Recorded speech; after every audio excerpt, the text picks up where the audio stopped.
In my previous video, I reported that Royalty was very upset that Lexi was seen on camera putting her child in timeout. Well, Nikee spoke out. Shout out to Review That with Des. Link to her channel is down below. Here's what Nikee had to say in response to the situation. Let me ask Nikee this. How did you feel about the timeout thing? She's never aggressive with them. And she's just like, you know, CJ is very soft, and I'm talking about baby CJ. He's very soft. So he really be off to himself, mind his own business, or he be up under his daddy. And they, you know, she outgoing, she plays, she laugh, whatever. But when she don't get her way, she gets upset. And if CJ has something that she wants, she'll hit him. And CJ, he's not one of them. You know, he start crying or whatever. So Lexi be like, no, Dad, no hitting, we're not hitting or whatever. And she'll get upset and try to hit at Lexi or whatever. Lexi's like, you want to go on timeout? And timeout is just taking her away from everybody else. Now, let me quickly explain, because Nikee is about to address some false reports that people been saying about Daya. Supposedly, people are saying that Nike's baby mama, Tavia, she goes live on her YouTube. People are saying that they supposedly see Daya in a dark room and how they're neglecting her and certain things that they supposedly see in the live. So that's what she's addressing right now. Here's what she had to say. She don't go in the dark closet. She don't go in the room by herself. If she go in the room by herself, that's because Daya wanted to go in the room by herself. But Lexi is not walking her away and putting her in a room and saying, stay in this room. You have to say, it's just, let's go walk it off. Let's try again. You know, let's just go in timeout and give you time. It's right. It's never nothing where because even with them not being my kids, if I felt like her disciplining them or putting them in timeout was aggressive or wrong, I would say something to my baby dad like, nah, you wrong, because she definitely couldn't do that to my kid. So I know they mama gonna feel some type of way about her doing that. If it was something out of place, I would have checked him and her. But it's when I say it's harmless, and then that's why she feels some type of way, because she knows she's not that person, and how they try to make her seem is like she didn't do anything to her other than take her by her arm and walk her off and come on, Dale, let's go in timeout, take some time or whatever, no hitting. And that was that. And the internet, and that's why I say the internet will make you think of killing somebody, because they just said she dragged her, and she did not drag her. She has never, and if she did, I believe Daya is smart enough where she will distance herself from them, because when we come around, it takes her a minute to warm up. So, you know, it's probably some pep talk going on. I don't know.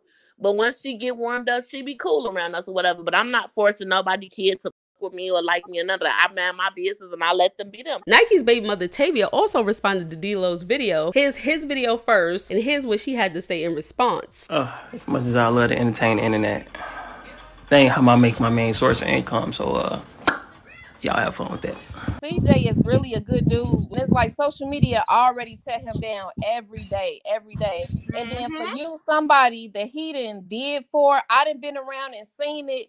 For you to come back a month later on the old video and say that, when that wasn't even the case, right. CJ called you and said, you know, since you don't want to work for me no more, mind you, he didn't have the car already, a month and a half after saying he quit working for CJ.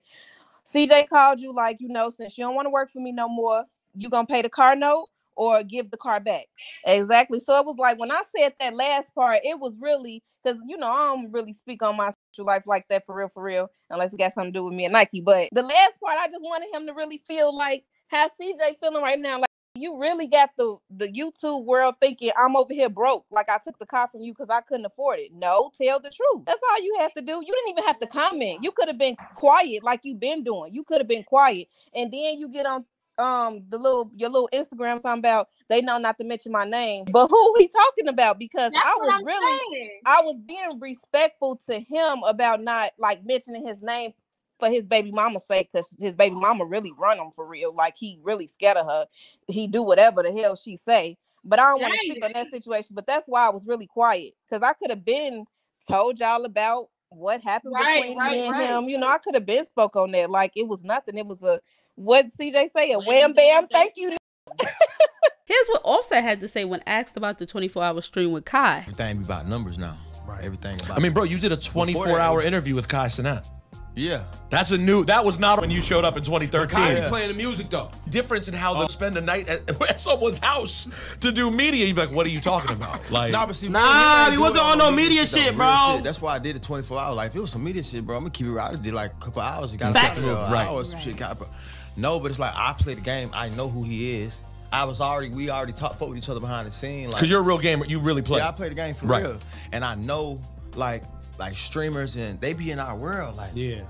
I done been in a lot before, and a streamer I don't even know is buying a Lamborghini. Like, I'm like, what you do? Play the game. And then when I be that's intriguing to me. Like that your dream can really come true if you sit down and sit in your house in front of a screen and play the game and talk to these people like they his friends. Like, I asked him, I was like, how do you do this so much? Like, how you able to do it? He like, bro, it sound crazy, but these are my friends. I talk to you.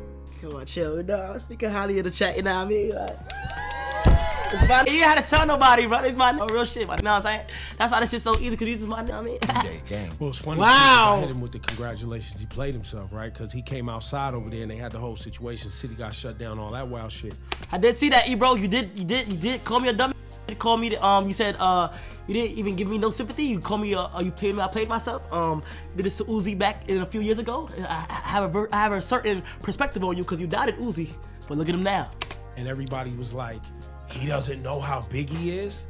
And you gotta think, he don't know. Jason Derulo is being sued by Emaza Gibson. If you don't know, Emaza used to be a part of a group called Sorority with her sisters before they broke up. And since then, Emaza has been trying to get her solo career off the ground. Now, back in 2021, Emaza received a call from singer Jason. Allegedly, he was interested in signing her. He flew out to LA. They worked together for a couple of months. And during those months, she had to record a mixtape to present to the label before they could sign her. Jason, being very hands-on with his artists, worked side by side with her in the studio. Now, this is where the lawsuit comes in. According to the lawsuit, he purposely booked late night studio sessions. He had big bottles of alcohol, and he forcibly kept inviting her to join him for dinner alone. Emaza claimed she was trying to keep their relationship very professional. She declined the alcohol and the late night dinners, but at some point she felt pressured and tired of him asking her, do she want a drink? So she did take a drink, which she said it was very strong, and she told him that she wasn't a drinker. Now, Jason did respond to her when she said that. He said that at some point you might have to take part in goat skin and fish scales. Fish scales mean substance, and goat skin is allegedly a ritual involving intercourse. Emaza said that she took that as Jason implying intercourse in exchange for success. Now, even though he said that before she signed to the label, and she said that she felt very uncomfortable around him before she signed, she still signed to the label anyway. I think a lot of stuff should have been discussed before she signed on that dotted line, but she's so excited about getting her career off the ground, and they knew this, and allegedly Jason might have took advantage of that. Now, the lawsuit also goes on to say that Jason's behavior became even more aggressive. He didn't like her asking questions about her budget or her contract. When she showed up late one time to their studio session, which he said in the documents that she was late because of LA traffic, he got very upset, loud, and aggressive, and he got in her face, which she said that was the last straw. She reached out to his manager. The manager said that he was quote unquote not his master. He couldn't control him. Then she felt like she had to go to the label, which she went to Atlantic Label, and it seemed like they wasn't willing to do anything either because he must be the main person making the money over there. So the last thing they said to her before they dropped her from the label is, the Atlantic team wants you to win, but I can't say the same for Jason. And that conversation happened in July 22. By September 6, 2022, she was dropped from the label. And now a year later, she's filing a lawsuit against Jason after a lot of calls that she made was unanswered. Jason Derulo did speak out. Here's what he had to say. I wouldn't normally comment,